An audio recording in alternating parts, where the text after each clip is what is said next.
अस्सलामुअलैकुम प्यारे बच्चों। तो आज मैं आप लोगों को बहुत दिलचस्प कहानी सुनाने लगी हूँ। एक बच्चा था जिसका नाम मानी था। मानी अपने चचा और चची के साथ रहता था क्योंकि मानी के अम्मी और अब्बू कुछ महीनों पहले एक कार एक्सीडेंट में फौत हो गए थे। अब मानी अपने चचा और चची के साथ रहता था जो कि उसके साथ बिल्कुल भी सही सलूक नहीं करते थे।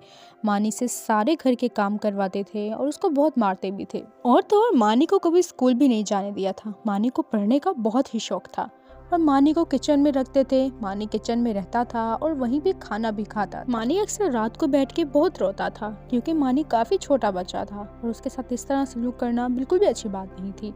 मानी से सारे घर के काम करवाते थे, पर एक काम करते हुए मानी को सबसे ज्यादा खुशी होती थी, वो थी मुर्गियों की केयर करना। क्योंकि मानी को जानवर बहुत ही पसंद थे और उसके चचा के घर काफी सारी मुर्गियां थी और वो उन मुर्गियों की देखभाल बहुत अच्छे तरीके से करता था। मुर्गियों ने अंडे दिए, उनमें से बच्चे निकले तो काफी मुर्गियां मानी के पास आ गई। अब मानी के पास तकरीबन 99 मुर्गियां हो चुकी थी। उन 99 मुर्गियों में से एक मुर्गी बिल्कुल अलग थी और वो मानी को बहुत पसंद थी।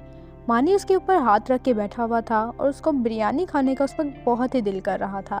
उसने उस मुर्गी के ऊपर हाथ रखा हुआ था और उसने सोचा तो उसके सामने बिरयानी आ गई। मानी ये देख के बहुत ही हैरान हुआ, उसको बहुत खुशी हुई और फिर मानी को समझ आ गई कि ये मुर्गी बहुत ही खास है। मानी काफी ज़हीन बच्चा था और काफी समझदार था। फिर उसने उसी मुर्गी को हाथ लगाया और विश की कि काश उसके बाबा उसके सामने आ जाए। और फिर मानी के बाबा उसके सामने आ गए और उसने उनकी रूह से काफ़ी सारी बातें की और फिर थोड़ी देर में उसके बाबा चले गए। अब मानी के जहन में एक तरकीब आई। उसने वो मुर्गी उठाई और घर से निकल गया क्योंकि उसको पता चल गया था कि वो इस मुर्गी से कुछ भी करवा सकता है। तो इसलिए वो पढ़ना चाहता था और वो खुद अपना घर बनाना चाहता था। फिर एक दिन मानी मुर्गी को लेके घर से भाग गया। उसके चचा ने उसको बहुत तलाशा लेकिन किसी को पता नहीं था कि मानी किधर गया। और तो और उसके चचा बहुत परेशान थे क्योंकि मुर्गियां सारी आहिस्ता आहिस्ता बीमार होके मर जाती थीं। अब काफ़ी साल गुजर चुके थे और मानी की चची वफात पा चुकी थी।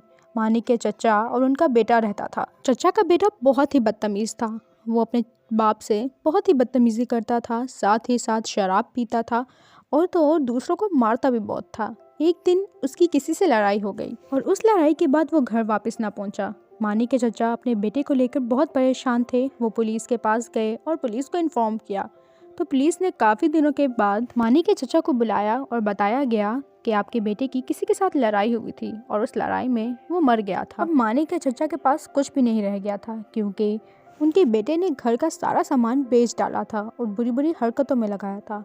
अब मानी के चचा गलियों में रहने लगे और आते जाते लोगों से मांग के खाते थे। कुछ दिनों बाद एक जगह से मानी गुजर रहा था तो उसने देखा कि उसके चचा हैं और वो फकीर कैसे बन गए।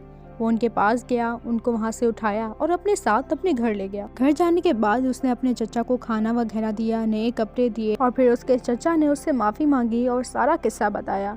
और फिर उससे पूछने लगे कि तुम यहाँ तक कैसे पहुँचे और तुम घर से क्यों गए थे। मानी ने अपने चचा को माफ़ कर दिया और फिर मुर्गी वाली बात अपने चचा को बताई और फिर बताया कि मैं उस मुर्गी को ले आया और फिर मैंने मुर्गी से फ़ायदा उठाया और अपनी पढ़ाई मुकम्मल की और आज मैं एक बहुत ही अच्छी नौकरी कर रहा हूँ। उसके चचा सुन के खुश हो गए कि उनका भतीजा आखिरकार कुछ न कुछ बन गया। उनकी बेटी की तरह वक्त ज़ाया नहीं किया और फिर चचा और भतीजा एक साथ रहने लगे। तो प्यारे बच्चों, अगर आप लोगों को कहानी पसंद आए तो सब्सक्राइब करना मत भूलिएगा। तब तक के लिए अल्लाह हाफ़िज़।